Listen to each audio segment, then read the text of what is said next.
steroids for a year, you could add something like 10 to 20 pounds of muscle. That's 10 times what you gain from creatine. अगर मैं आपसे एक simple fact बोलूं, एक average beginner अगर anabolic steroids use करे तो 6 से 12 महीने में उतनी मसल बना सकता है जितनी एक टॉप लेवल नेचुरल लिफ्टर को 5 से 7 साल लग जाते हैं। Well, this is my dream physique. Lex Little. I want to look like Lex Little. He's been working out for 8 years. Like, I cannot wait that long.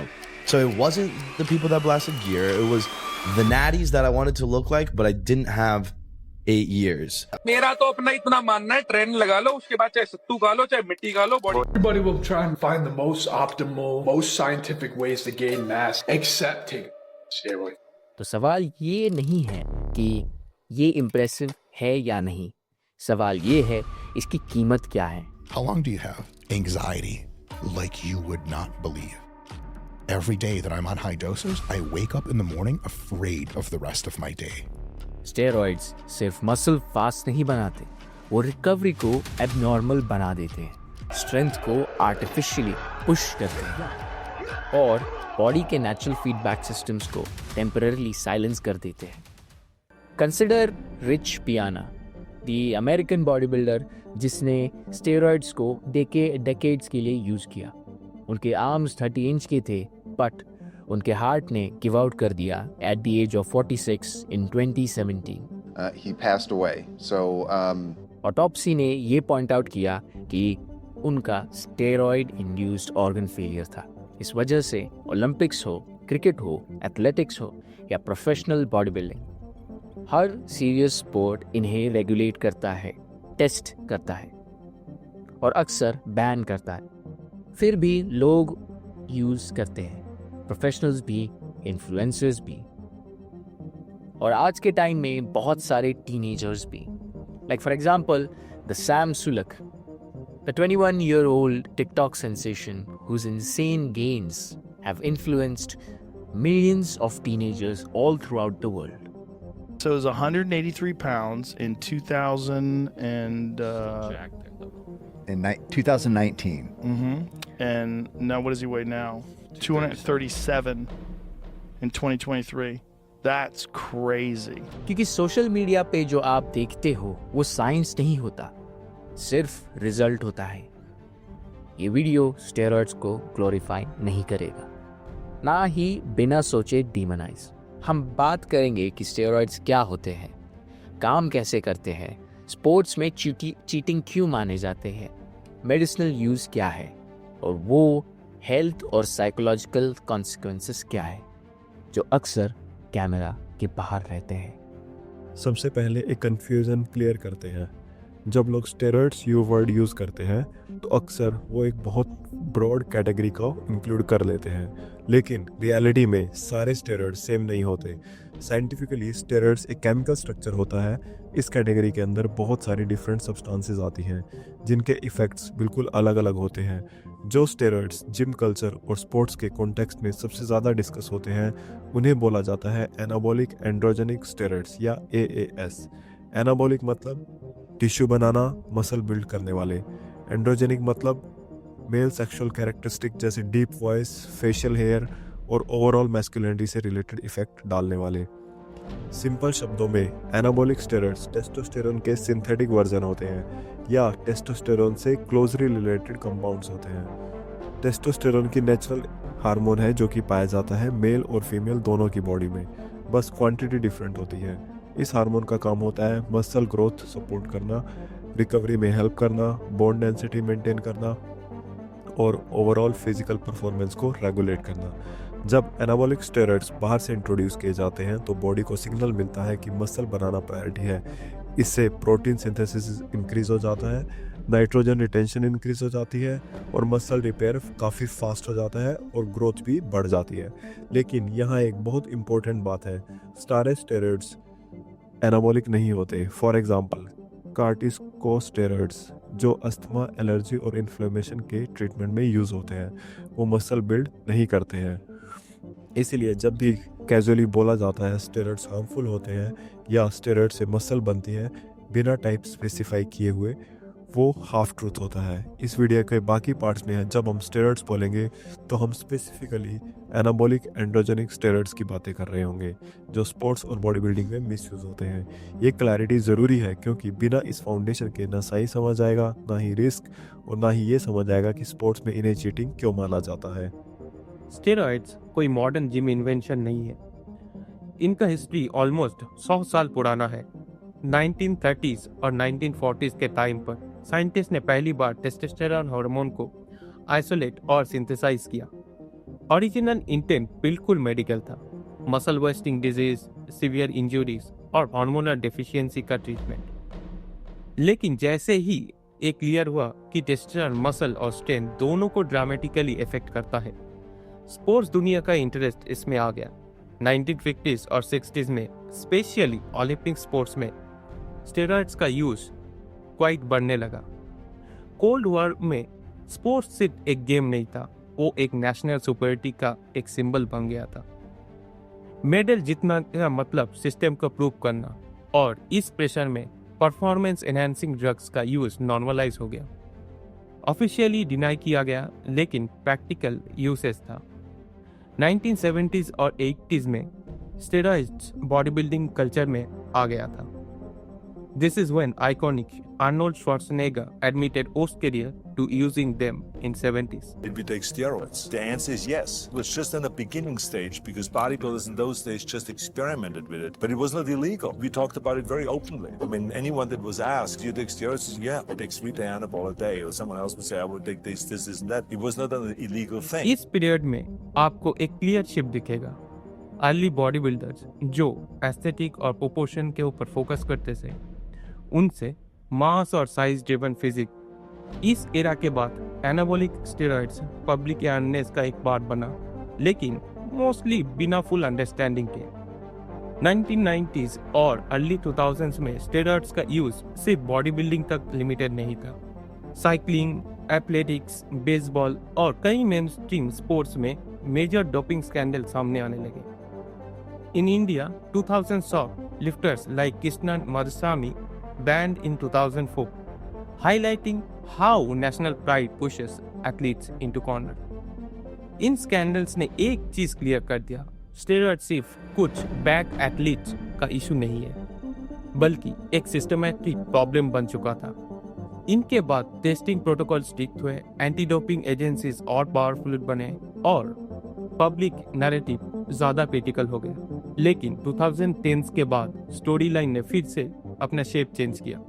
Social media, fitness influencers और unrealistic physique का explosion के साथ steroids एक बार फिर से normalise होने लगा।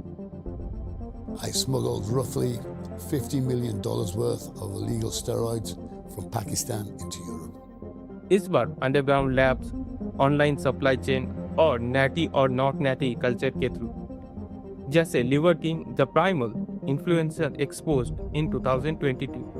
आज के टाइम में स्टेरॉइड यूज सिर्फ एक एलीट एथलीट्स का टॉपिक नहीं रहा, ये लोकल जिम्स, कॉलेज और कभी-कभी स्कूल लेवल तक पहुंच चुका है। Do a lot of your friends or fellow gym bros take steroids here? Most of them. So you're saying the majority of people here take steroids? Sí. Give me a percent. 75%. Open बिना medical supervision, बिना long term planning और बिना consequences समझे। इस point पर एक चीज clearly बोलनी पड़ेगी, स्टेरॉइड्स काम करते हैं। अगर ये काम नहीं करते तो ना एलीट एथलीट्स रिस्क लेते, ना टेस्टिंग एजेंसीज इतनी स्ट्रिक्ट होती और ना ये टॉपिक इतना कंट्रोवर्शियल होता। सबसे पहले और सबसे बड़ा रीज़न है रिकवरी।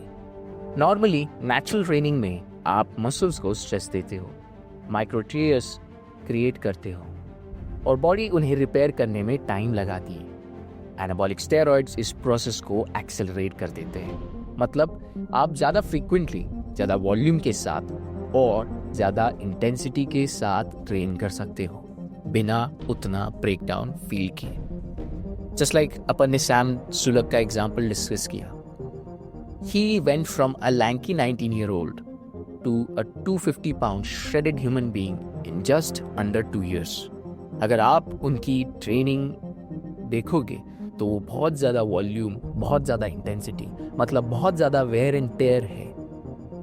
डिस्पाइट दैट उनकी रिकवरी काफ़ी ज़्यादा एक्सेलरेटेड है और दस उनकी ट्रेनिंग फ्रीक्वेंसी भी काफ़ी एक्सेलरेटेड है because he abuses anabolic steroids.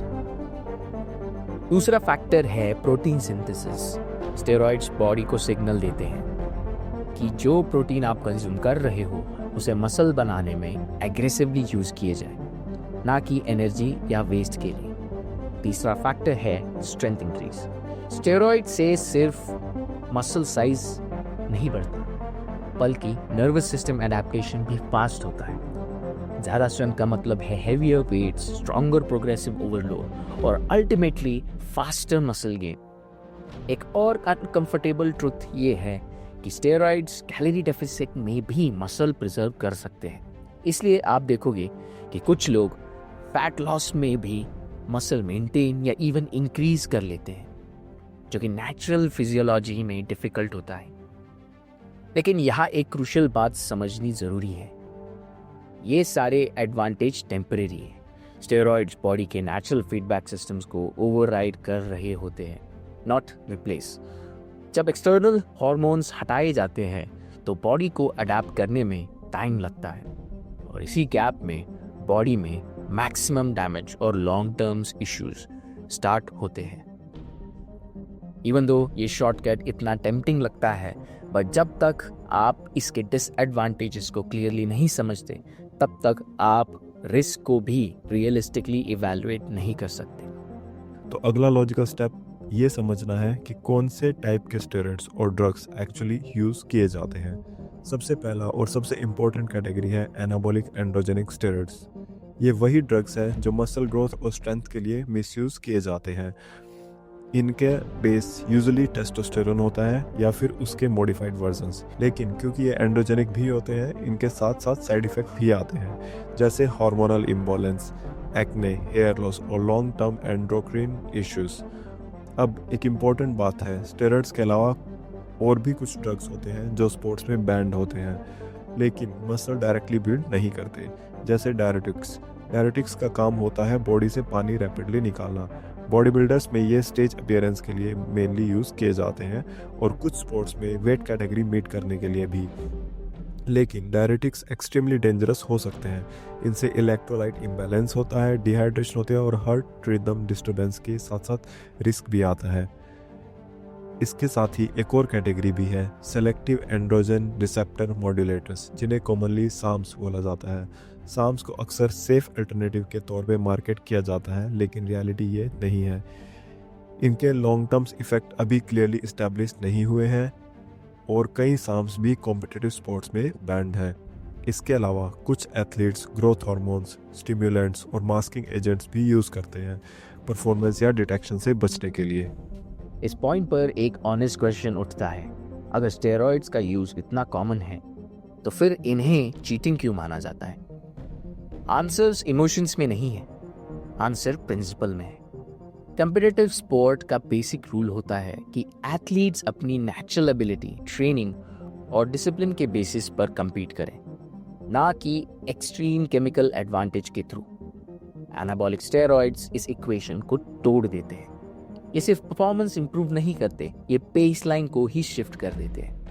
मतलब जो एथलीट स्टेरॉइड्स यूज कर रहा है वो सिर्फ ज़्यादा मेहनत नहीं कर रहा, वो एक ऐसी साइकोलॉजिकल स्टेट में compete कर रहा है जो बाकी एथलीट्स के लिए एक्सेसिबल ही नहीं है। For example, Ben Johnson's 1988 Seoul Olympics 100 metre gold, जो कि उन्होंने शैटर कर दिया by the use of stanozolol. His record 9.79 seconds became the benchmark for chemical baselines over talent. Fairness का दूसरा एस्पेक्ट है एक्सेस। हर एथलीट के पास same resources, same medical supervision और सेम रिस्क टॉलरेंस नहीं होता। अगर ड्रग्स अलाउड हो जाएंगे तो कंपटीशन टैलेंट का नहीं, रिस्क टेकिंग और रिसोर्सेज का हो जाता है। और इम्पॉर्टेंट पॉइंट, स्टेरॉइड सिर्फ यूजर्स को अफेक्ट नहीं करता, वो बाकी क्लीन एथलीट्स पे प्रेशर डाल देता है। जब पोडियम पर सिर्फ एनहांस बॉडीज दिखती है तो क्लीन एथलीट्स के पास दो ऑप्शन बचते हैं, या तो हार माने या फिर हेल्थ रिस्क ले। इसलिए ये एक डेंजरस साइकिल क्रिएट होती है जहां चीटिंग नॉर्मलाइज होने लगती है। Pressure to perform shifts the game from skill to survival. इसलिए एंटी डोपिंग रूल्स का गोल सिर्फ रूल ब्रेकर्स को पकड़ना नहीं होता, बाकी क्लीन एथलीट्स को प्रोटेक्ट करना भी होता है। चीटिंग का मतलब सिर्फ रूल्स तोड़ना नहीं है, चीटिंग का मतलब है कंपटीशन के वेरी आइडिया को डैमेज करना। और जब कंपटीशन का मीनिंग ही खत्म हो जाता है तो सिर्फ स्पोर्ट एक एंटरटेनमेंट बन जाता है, ना कि कोई अचीवमेंट। अगर स्टेरॉइड्स चीटिंग है, टेस्टिंग होती है, बैन्स लगते हैं, तो फिर भी एथलीट्स रिस्क क्यों लेते हैं? इसका आंसर सिंपल नहीं है। सबसे पहला फैक्टर है कैरियर प्रेशर।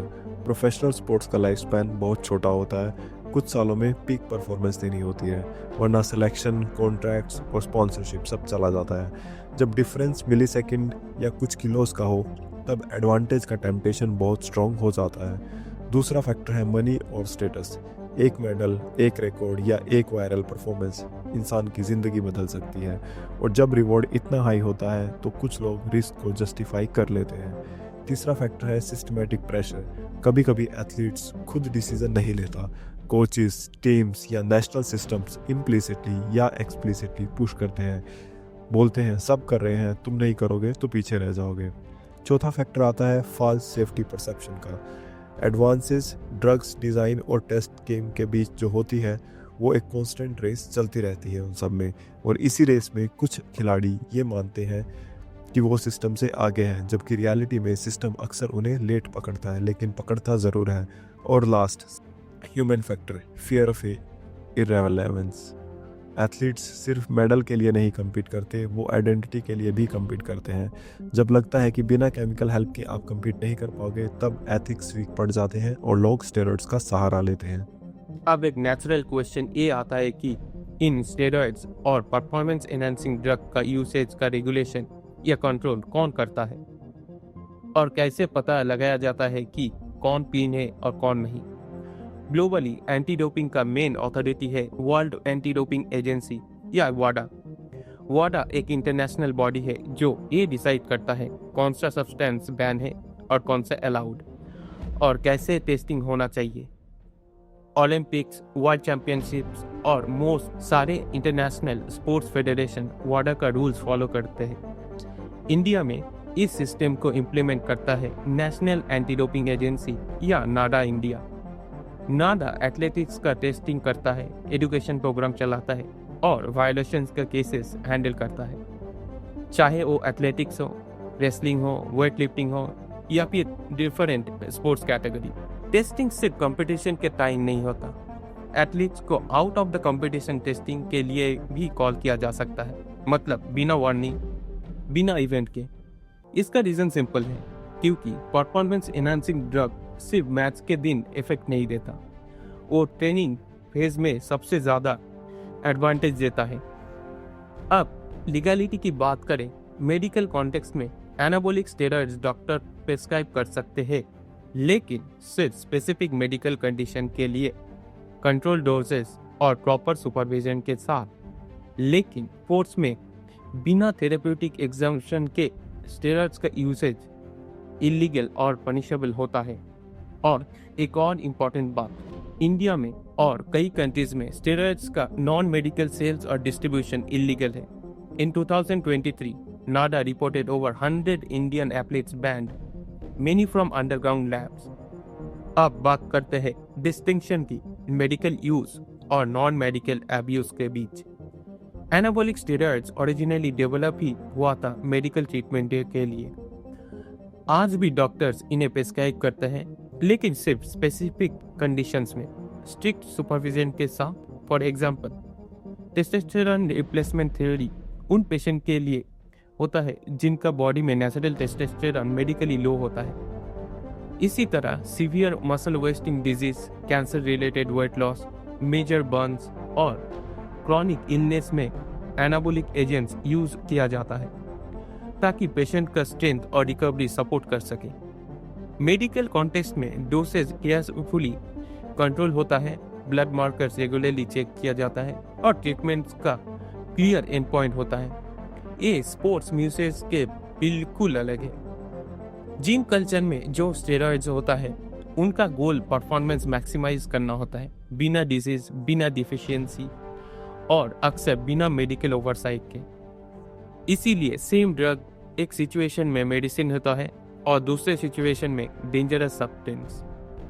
और यही रीजन है कि anti doping agencies medical usage को ब्लैंकेट बैन नहीं करता, बल्कि थेराप्यूटिक यूज एग्जेम्पशन या TUE का कॉन्सेप्ट रखता है। लेकिन TUE का मिसयूज भी होता है, जिसके चलते अप्रूवल और भी स्ट्रिक्ट हो गया है। इन सिंपल वर्ड्स, स्टेरॉइड्स अपने आप में इवल नहीं है, लेकिन उनका कॉन्टेक्स्ट, डोज और इंटेंट सब कुछ डिसाइड करता है। और जब इंटेंट परफॉर्मेंस चीटिंग बन जाता है तो मेडिसिन ड्रग बन जाता है। अब यहाँ कॉन्वर्सेशन अनकंफर्टेबल हो जाता है, क्योंकि स्टेरॉइड्स के इफेक्ट्स रियल कैमरा के सामने नहीं दिखते। मसल दिखता है, स्ट्रेंथ दिखती है, लेकिन जो अंदर हो रहा है उसका बिल बाद में आता है। सबसे पहले बात करते हैं कार्डियोवैस्कुलर सिस्टम की। एनाबॉलिक स्टेरॉइड्स ब्लड के कोलेस्ट्रॉल प्रोफाइल को डिस्टॉर्ट कर देते हैं। गुड कोलेस्ट्रॉल HDL डाउन हो जाता है और बैड कोलेस्ट्रॉल LDL ऊपर चला जाता है।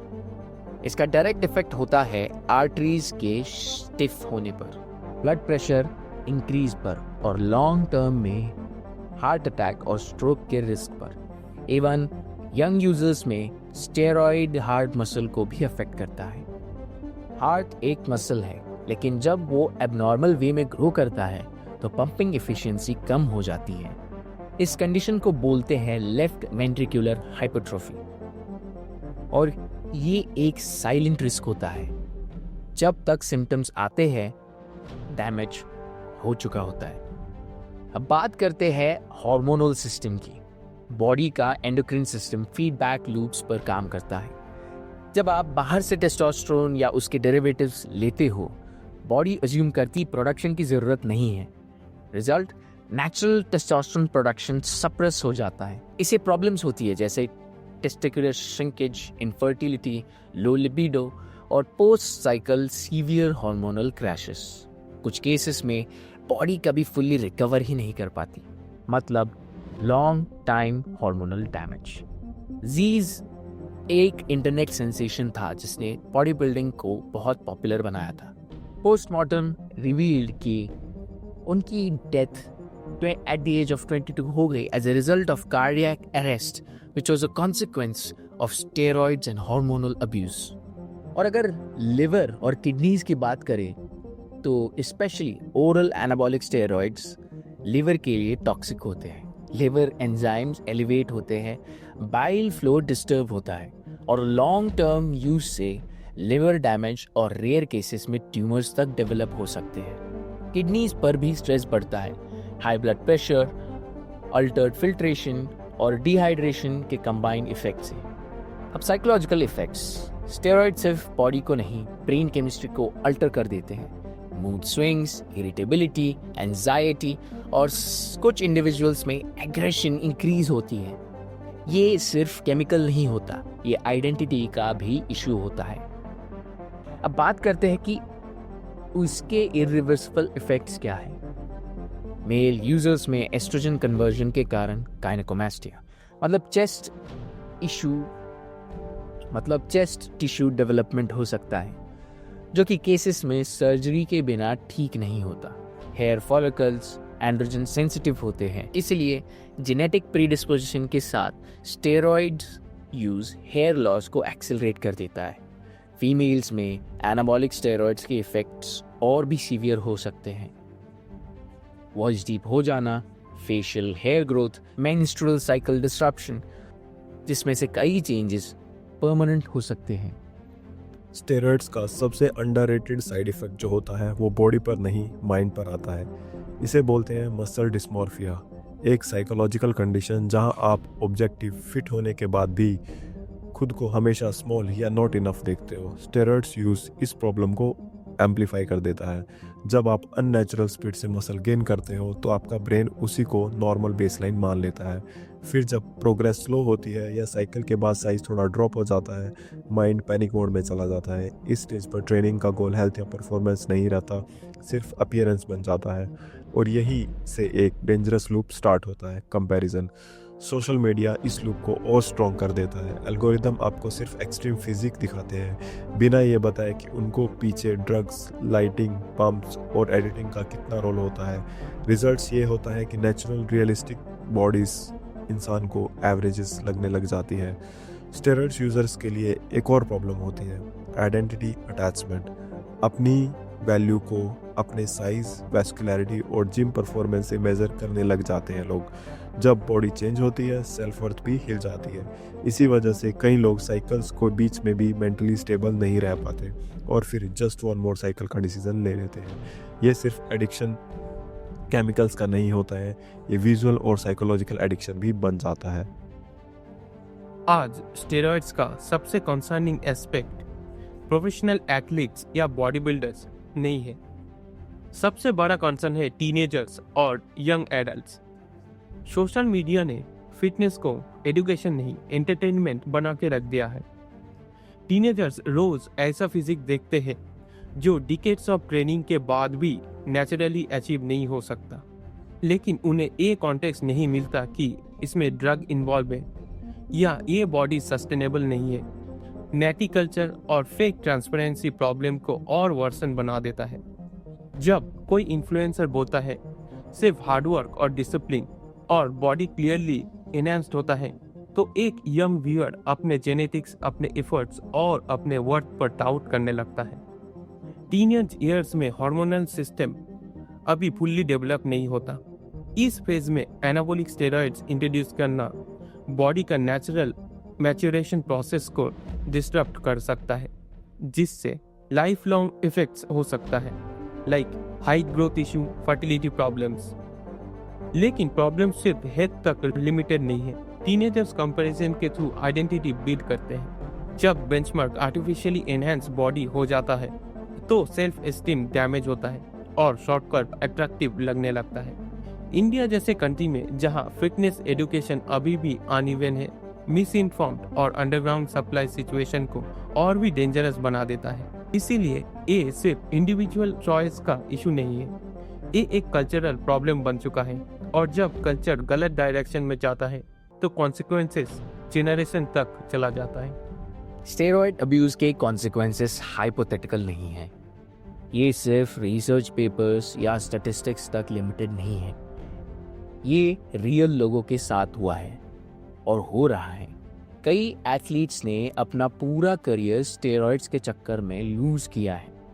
मेडल स्ट्रिप हुए, रिकॉर्ड्स इरेज हुए और क्रेडिबिलिटी परमानेंटली डैमेज हो गई है। लेकिन सिर्फ एलीट एथलीट्स नहीं, जिम लेवल यूजर्स के केसेस और भी ज़्यादा कंसर्निंग होते हैं, क्योंकि वहाँ ना मेडिकल सुपरविजन होता है, ना रिकवरी प्लानिंग और ना लॉन्ग टर्म विजन। ऐसे एग्जाम्पल्स कॉमन हैं जहाँ लोग अर्ली 20s में एक्सट्रीम फिजिक अचीव कर लेते हैं, लेकिन लेट 20s या 30s में क्रॉनिक हेल्थ प्रॉब्लम्स के साथ स्ट्रगल करते हैं।